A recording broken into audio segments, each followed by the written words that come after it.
ഇബ്ലീസും തൗബ ചെയ്താൽ അള്ളാഹ് സ്വീകരിക്കും. നിങ്ങൾക്ക് എന്താ വല്ല അഭിപ്രായ വ്യത്യാസമുണ്ടോ? തൗബ ചെയ്യുകയാണെങ്കിൽ അള്ളാഹു തആലാന്റെ സിഫത്തുകളിൽപ്പെട്ടാണ് ഗഫൂർ ഗഫാർ എന്നൊക്കെ പറയുന്നത്. അത് ആരെ തൗബ അള്ളാഹ് സ്വീകരിക്കും? തൗബ ചെയ്യാത്ത കേടാ. പണ്ട് മൂസാ നബി മുനാജാത്തിന് മുമ്പ് നിങ്ങൾ കേട്ടിട്ടില്ലേ? മൂസാ നബി മുനാജാത്തിന് മുമ്പോ ഇവൻ ബൈക്ക് ചെന്നിട്ട് പൊന്ന മൂസാ നബിയെ നിങ്ങളോട് എനിക്കൊരു കാര്യം പറയാണ്ട്. എന്താ ചോദിച്ചു? നിങ്ങൾ ഏതായാലും അള്ളാഹിനെ കാണാൻ മുനാജാത്തിന് പോവുകയാണല്ലോ, വലിയ ഭാഗ്യവാനങ്ങൾ. ഈ സാധുവിന്റെ കാര്യങ്ങൾ അള്ളഹാനോട് ഒന്ന് പറഞ്ഞിട്ടൊരു സലാമത്താക്കി തരണം എന്ന് പറഞ്ഞു. മൂസാ നബിക്ക് സന്തോഷമായി. കാരണം ഇപ്പം നന്നായ നാടാകെ നന്നായല്ലോ. ഇബ്ലീസെല്ലാം എന്താണ് ഞാൻ പറയണോ പറഞ്ഞു. അങ്ങനെ പോയി അള്ളാഹായിട്ടുള്ള മുനാജാത്തിന്റെ ആ ലദ്ദത്തിലും എല്ലാം മറന്നുപോയി. അള്ളാഹായിട്ടുള്ള മുനാജാത്ത് എല്ലാം മറന്നുപോയി. ലോകം തന്നെ മറന്നുപോയി. അങ്ങനെ മുനാജാത്ത് കഴിഞ്ഞ് പോരാനാകുമ്പോ അള്ളാഹു തആല ഇങ്ങോട്ട് ഓർമ്മിപ്പിച്ചു, അല്ല മൂസാ നബിയെ ഒരാൾ നിങ്ങളോടൊരു അമാനത്ത് ഏൽപ്പിച്ചിട്ടില്ലേനോ? ആ പടച്ചോനെ അങ്ങനെ ഉണ്ട്. നമ്മളെ ഇബ്ലീസിന്റെ ഓനെ കൊണ്ടുള്ള കച്ചറ മുഴുവൻ ഓനെ കൊണ്ടല്ലേ. ഓനൊന്ന് നന്നാണെന്നൊരു പൂതിയുണ്ട്. തൗബ ചെയ്താ തരക്കടില്ലാന്ന് ഉണ്ട്. നിങ്ങൾ ഈ ഓന്റെ കാര്യത്തിൽ എന്തെങ്കിലും ഒന്ന് ചെയ്തു കൊടുക്കണം എന്ന്.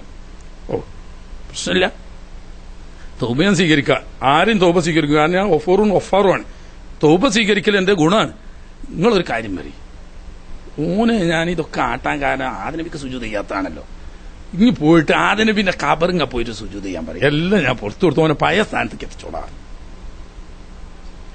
പണ്ട് റിഫായിൻ ശൈഖിന്റെ ഘട്ടനങ്ങള്, ഇബ്ലീസ് അവരെ ചതിപ്പാനായി ചെന്നാരെ ഇപ്പോൾ നീ എന്നെ തുടരെന്ന് കേട്ടോവർ, എങ്കിലോ നിന്നെ ഞാൻ അവൽ മഖാമാതിൽ ആക്കുവാനെന്ന് കരുതി പറഞ്ഞോവർ. എടാ ഇജ്ജ് ഇന്നെ ഈ സുയിപ്പാക്കാൻ നടക്കുന്ന സമയത്ത് ഇജ്ജൊരു കാര്യം ചെയ്യണോ? ഷാത്തിയിൽ മേലിക്കാണ്ട് എന്റെ വയ്യത്ത് ചെയ്തിട്ട് മുരീദാൻ കൂടാൻ തയ്യാറുണ്ടോ ജി? എന്നാ ഞാൻ എന്നെ പഴയ കാലത്ത് മലക്കുകളെ കൂട്ടത്തിൽ ഇബാദത്ത് ചെയ്ത് നടന്നില്ല ജി, അവിടേക്ക് എത്തിച്ചേരാം. റിഫായിൻ ശൈഖ് പറഞ്ഞു. അത് കുറച്ച് ഓവറല്ല. ഒരു ഓവറും ഇല്ല. തൗബ ചെയ്ത അള്ളാഹ് സ്വീകരിക്കുമ്പോ തൗബ ചെയ്യാത്ത എന്തുകൊണ്ടാ? ഓന് കുറ്റബോധമില്ലാത്തതുകൊണ്ട്. അതാ പ്രശ്നം. അങ്ങനെ മൂസാ നബിക്കുള്ള സന്തോഷത്തിന് കണക്കില്ല. കാരണം പണ്ട് മൂരിക്കുട്ടിക്ക് ആരാധിച്ചിട്ട് കൊല്ലാനാ പറഞ്ഞു തൗബ ചെയ്യാൻ. വഖ്തുലു അൻഫുസക്കും എന്നല്ലേ, തൂബു ഇലാ ബാരിക്കും വഖ്തുലു അൻഫുസക്കും. എന്നിട്ട് ആ തൗബ ചെയ്തയച്ചങ്ങള് തല മേപ്പൊട്ട് നോക്ക, ആരാ കൊല്ലണത് നോക്കിയോ അവന്റെ തൗബ സ്വീകരിക്കൂലാറുണ്ട്. എന്നിട്ട് ഇങ്ങനെ തല താത്തി കുത്തിരുന്ന് കൊടുത്തു. അത്ര വലിയ തൗബക്കാരാണ് ബനി ഇസ്രായേൽക്കാര്. അപ്പൊ ഇതൊരു സുജൂദ് ചെയ്യല്ലേ. മൂസാ നബി സന്തോഷത്തിൽ വന്നു. അപ്പൊ മറ്റേ ആൾ കാത്ത് നിൽക്കുക അവിടെ തന്നെ. പോയപ്പം പറഞ്ഞ അതേ സ്ഥലത്ത് തന്നെ കാത്ത് നിൽക്കുക. എന്താ മൂസാ നബി പറഞ്ഞു? അൽഹംദുലില്ലാ സംഗതിയുടെ എല്ലാം വളരെ സലാമത്താണ് പറഞ്ഞു. എന്തേ ഉണ്ടായിച്ചു? അള്ളാഹ് എന്റെ തൗബ സ്വീകരിക്കാന്നും എന്നെ പഴയ സ്ഥാനത്തേക്ക് എന്നെ എത്തിച്ചേരാന്നും പറഞ്ഞാണ്. അങ്ങനെ പറഞ്ഞു. അതിന് പക്ഷെ ഒരു നിബന്ധന എന്താണെന്ന് വെച്ചാൽ ആദനബിന്റെ ഖബറിങ്ങ പോയിട്ട് ഒരു സുജൂദ്. പക്ഷേ ഇത്ര ബുദ്ധിയില്ലാതായി പോലെ മൂസാ നബി നിങ്ങൾക്ക്.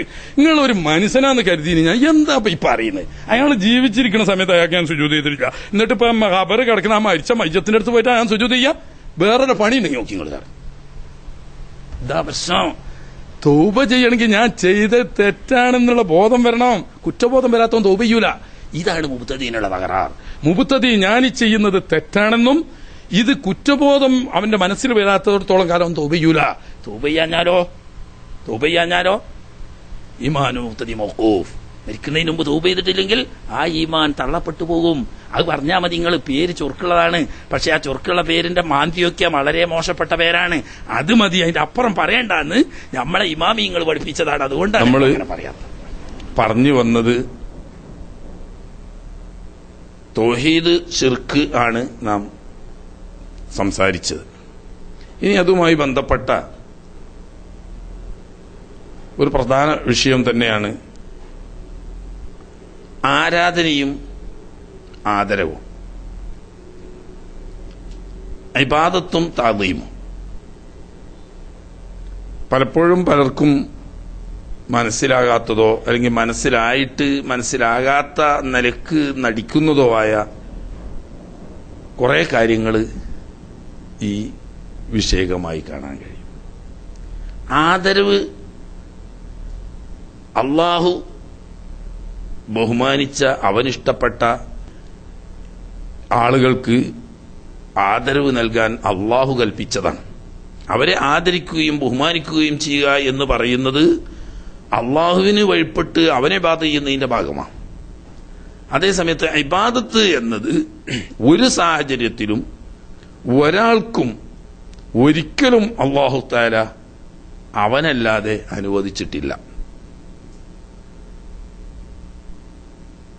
അപ്പൊ ഇത് രണ്ടും വ്യക്തമായി വേർതിരിയുന്നത് എവിടെ വെച്ചാണ്?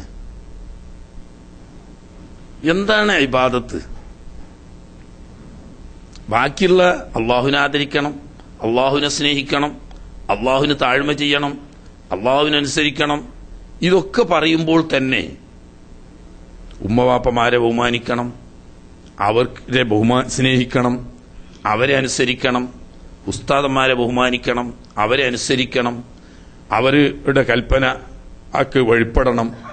അതുപോലെ തന്നെ അംബിയാ മുർസലുകൾ, സ്വാലിഹീങ്ങൾ, ഔലിയാക്കൾ, ശുഹദാക്കൾ പോലെയുള്ള അള്ളാഹുവിന്റെ ഇഷ്ടദാസന്മാർ, അവരെ സ്നേഹിക്കണം, ബഹുമാനിക്കണം, അവരുടെ കൽപ്പനകൾ അനുസരിക്കണം ഒക്കെയുണ്ട്. പക്ഷെ ഈ പറയുന്ന ഏത് ബഹുമാനത്തിലും അനുസരണയിലും താഴ്മ ചെയ്യുന്നതിലും ഒന്നിലും ഇബാദത്ത് വരാൻ പാടില്ല. ഇബാദത്ത് അല്ലാഹു സുബ്ഹാനഹു വ തആല അവന് മാത്രമേ അനുവദിച്ചിട്ടുള്ളൂ. അമറ അല്ലാ തഅബുദു ഇല്ലാ ഇയ്യാഹു. അല്ലാഹു സുബ്ഹാനഹു വ തആല തന്നെ വളരെ വ്യക്തമായി ഒരു സംശയത്തിനും വഴി കൊടുക്കാതെ പറയുന്നത്, അമറ അല്ലാഹു സുബ്ഹാനഹു വ തആല അവന്റെ പടപ്പുകളോട് കൽപ്പിച്ചിരിക്കുന്നു, അല്ലാ തഅബുദു, നിങ്ങൾ ആരും തന്നെ ഇബാദത്ത് ചെയ്തു പോകരുത്, ഇല്ലാ ഇയ്യാഹു, അല്ലാഹു സുബ്ഹാനഹു വ തആല അല്ലാതെ ഒരു സാഹചര്യത്തിലും ഒരു പടപ്പിനും ഇബാദത്ത് ചെയ്യാൻ പാടില്ല. അപ്പൊ ഇബാദത്ത് എന്നത് ഏത് സാഹചര്യത്തിലും എങ്ങനെയും അള്ളാഹുവിനല്ലാതെ മറ്റൊരാൾക്കും അല്ലാഹു തആല അനുവദിച്ചിട്ടേ ഇല്ല. അപ്പൊ ഇത് തമ്മിലുള്ള വ്യത്യാസം മനസ്സിലാക്കാതിരുന്നാൽ ചില ബഹുമാനങ്ങൾ അറിയാതെ ആരാധനകളായി പോവുകയോ ചില അനുസരണങ്ങളോ ചില താഴ്മ ചെയ്യലുകളോ ചില വഴിപാടുകളോ ഒക്കെ ആരാധനയായി പോകുന്നുണ്ടോ ഇല്ലേ എന്ന് മനസ്സിലാക്കിയിരിക്കണം. എന്താണ് ഇബാദത്ത്? വളരെ വ്യക്തം. ഇവിടെ സുന്നികളെന്നോ അവന്റെ എതിർവശത്തിരിക്കുന്നവരെന്നോ വ്യത്യാസമില്ലാതെ അംഗീകരിച്ച് പോരുന്ന ഇബാദത്ത് എന്നതിന് ഖുർആനിന്റെ അടിസ്ഥാനത്തിൽ മഹാന്മാരായ പണ്ഡിതന്മാർ പറഞ്ഞ അർത്ഥം,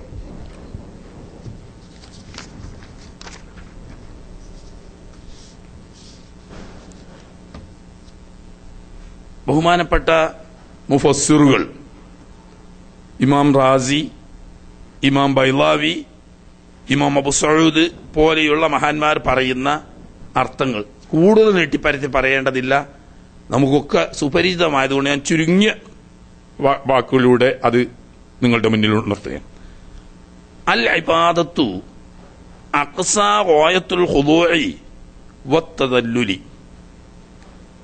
താഴ്മ പ്രകടിപ്പിക്കുക, എളിമത്തരം പ്രകടിപ്പിക്കുക എന്നതിന്റെ അങ്ങേ അറ്റത്തെ രൂപത്തിനാണ് ഇബാദത്ത് എന്ന് പറയുന്നത് എന്നാണ് ഇമാം ബൈലാവി തന്റെ തഫ്സീറിന്റെ തുടക്കത്തിൽ തന്നെ വഅബ്ദുല്ലാഹ എന്ന് അവിടെയും ഇയ്യാക നഅബ്ദു എന്ന ഫാത്തിഹ സൂറയിലെ ഇബാദത്ത് നിനക്ക് മാത്രം ഞങ്ങൾ അർപ്പിക്കുന്നു എന്ന് പറഞ്ഞെടുത്തും ഈ ഇബാദത്തിന് പറഞ്ഞ അർത്ഥം ഒരു മനുഷ്യൻ അങ്ങേ അറ്റം ഇനി അതിന്റെ അപ്പുറമില്ലാത്ത താഴ്മയും അതുപോലെ തന്നെ എളിമത്തരവും പ്രകടിപ്പിച്ചുകൊണ്ട് ചെയ്യുന്ന പ്രവർത്തനങ്ങൾ എന്തോ അതൊക്കെ ഇബാദത്താണ്.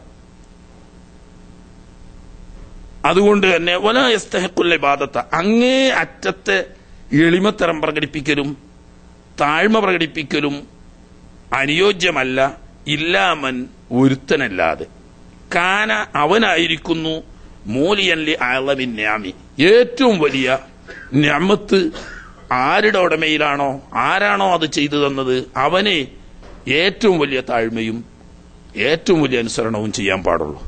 എന്താണത്? വഹുവൽ വുജൂദ്, ഇല്ലായ്മയിൽ നിന്നും ഉണ്ടാക്കുക. ഇതിവിടെ ലോകം മുഴുവനും സമ്മതിച്ച ഒരു സത്യമാണ്. എത്ര നിസ്സാരമായ വസ്തുവാവട്ടെ വലുതാവട്ടെ, ഏത് വസ്തുവിനെയും ഇല്ലായ്മയിൽ നിന്നിട്ടുണ്ടാക്കുക എന്ന കഴിവ് സർവ്വലോക രക്ഷിതാവായ അല്ലാഹു സുബ്ഹാനഹു വ തആലയിൽ മാത്രം നിക്ഷിപ്തമാണ്. മറ്റൊരാൾക്കും ഇല്ലായ്മയിൽ നിന്ന് സ്വതന്ത്രമായി ഒരു വസ്തുവിനെ ഉണ്ടാക്കുക എന്നത് അസാധ്യമാണ്. എന്നാൽ ചില മുശ്രിക്കുകൾ വിശ്വസിച്ചിരുന്നു അവരുടെ ദൈവങ്ങൾക്ക് കൂടി ഈ വിഷയത്തിൽ ഭാഗവാക്കാകുന്നുണ്ട്, അവർക്കതിൽ ഷെയറുണ്ട് എന്നൊക്കെ വിശ്വസിച്ചിരുന്നു. പക്ഷേ അവരും എന്തു പറയുന്നില്ല, അവരുടെ ദൈവങ്ങൾ, അവർ വിശ്വസിക്കുന്ന ഈ ദൈവങ്ങളൊന്നും സ്വന്തമായി ഇല്ലായ്മയിൽ നിന്നിട്ടുണ്ടാക്കും എന്ന് വിശ്വസിക്കുന്നില്ല. അതുകൊണ്ട് മുശ്രിക്കുകൾ ഉൾപ്പെടെ എല്ലാവരും അംഗീകരിക്കുന്ന ഒരു കാര്യമാണ് ഇല്ലായ്മയിൽ നിന്നിട്ടുണ്ടാക്കുന്നത് അള്ളാഹു മാത്രമാണ്. അപ്പോൾ ഉണ്ടാവുക എന്നതാണ് ഏറ്റവും വലുത്. അത് ചെയ്യുന്നവൻ ഉടമക്കാരനായ അള്ളാഹുവാണ്. രണ്ടാമത്തേത് ജീവൻ നൽകുക മാത്രമല്ല, അതിന്റെ നിലനിൽപ്പിന് ആവശ്യമായത് എന്തൊക്കെയുണ്ടോ അതൊക്കെ അപ്പോൾ ആവശ്യാനുസാരം കൊടുക്കുന്നവൻ ആരാണോ അത് റബ്ബുൽ ആലമീനാണ്. അങ്ങനെ ഇല്ലായ്മയിൽ നിന്നിട്ട് ഉണ്ടാക്കുകയും ഉണ്ടായതിനെ ആവശ്യമായ പരിപാലനങ്ങൾ ചെയ്തുകൊണ്ട് നിലനിർത്തുകയും ചെയ്യുന്നത് ആണ് ഏറ്റവും വലിയ അനുഗ്രഹം. ഇത് ചെയ്തവനാരോ അവന്റെ മുന്നിൽ മാത്രമേ അങ്ങേയറ്റത്തെ താഴ്മയും വണക്കവും ചെയ്യാൻ പാടുള്ളൂ. അതുകൊണ്ട് ഇബാദത്ത് എന്ന് പറയുന്നത് അള്ളാഹുവിനല്ലാതെ ബുദ്ധിപരമായി തന്നെ അനുയോജ്യമല്ല എന്ന് കൂടി കൂട്ടത്തിൽ ഇമാം ബൈളാവി റഹ്മത്തുള്ളാഹി ഉദ്ധരിക്കുന്നു. ഇതേ ആശയം ഒന്നുകൂടി വ്യക്തമായി ഇമാം റാസിയും പറഞ്ഞിട്ടുണ്ട്. ഏറ്റവും വലിയ അനുഗ്രഹം അത് ആരുടേതാണോ അവന് മാത്രമേ ഏറ്റവും വലിയ താഴ്മ ചെയ്യാൻ പാടുള്ളൂ. ഇതാണ് ബുദ്ധി നമ്മോട് പറയുന്നത്. ഇത് തന്നെയാണ് അല്ലാഹു തആലയും പരിശുദ്ധ ദീൻ ഇസ്ലാമും നമ്മളോട് കൽപ്പിക്കുന്നത്. എന്ന് പറഞ്ഞാൽ ഈ ലോകത്തും പരലോകത്തും കഴിഞ്ഞു പോയതും നിലവിലുള്ളതും ഭാവിയിൽ വരാനിരിക്കുന്നതുമായ ഏതൊക്കെ നന്മയുണ്ടോ ഏതൊക്കെ തിന്മയുണ്ടോ, ഏതൊക്കെ ഖൈറുണ്ടോ ഏതൊക്കെ ഷറുണ്ടോ, ഇതിന്റെ എല്ലാത്തിന്റെയും ഉടമ അധികാരി അള്ളാഹു മാത്രമാണ്. അള്ളാഹു അല്ലാത്ത ഒരാളുടെ വശവും ഒരു ഗുണത്തിന്റെയോ ദോഷത്തിന്റെയോ ഉപകാരത്തിന്റെയോ ഉപദ്രവത്തിന്റെയോ യാതൊരുടമയും അള്ളാഹു അല്ലാത്ത മറ്റൊരാളിലും ഇല്ല.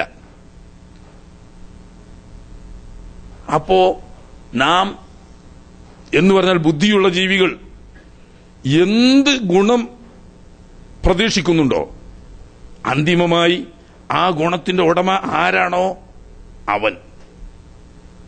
എന്തൊക്കെ ഭീഷണി നമ്മുടെ മുന്നിൽ ഉണ്ടോ വരാനിരിക്കുന്നുണ്ടോ അതിന് ഭയപ്പെടുകയും അതിൽ നിന്നുള്ള രക്ഷപ്പെടാനുള്ള മാർഗം അന്വേഷിക്കുകയും ചെയ്യുമ്പോൾ ഈ രക്ഷയുടെ കേന്ദ്രം, ഉടമ, യഥാർത്ഥ അവകാശി ആരോ, ഈ രണ്ടും എവിടെയാണോ അവനോടല്ലാതെ പരമമായ വണക്കവും പരമമായ സ്നേഹവും പരമമായ താഴ്മയും അസാധ്യമാണ്.